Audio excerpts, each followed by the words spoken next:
Издалече поред потребителя от опасен пълваца сам и днес ще ви покажа как да се направите автоматична ферма за яйца. Нужните материали ще са яйце за кокошка, стъкло, фуния и с чест. И нали започваме. Слагаме чест тук, един тук. Слагаме фуния тук. Така. И трябва да се получи това нещо. И после слагате тук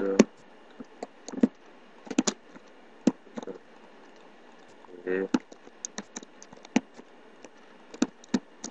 тук.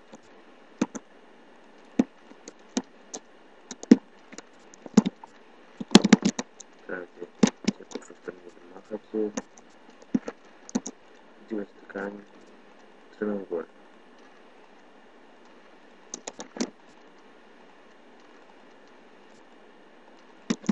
Трябва да стане нещо и такова.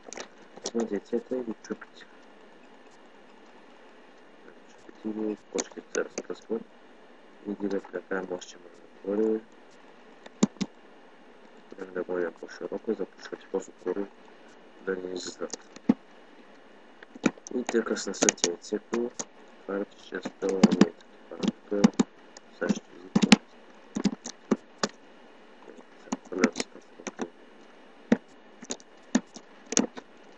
Двете яйце и ето го тук.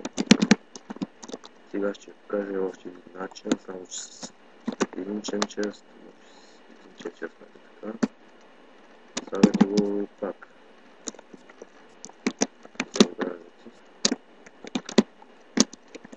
Това заобразите.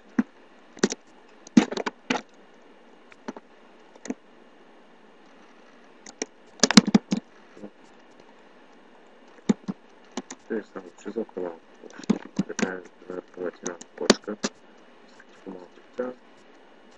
Такова една кошка и тя се насее. И така ще падава долу в честа. И очаквате още епизоди на Redstone системи и харесайте, като абонирайте се, ако ви харесва, коментирайте. Виждане, аз бях първата сам.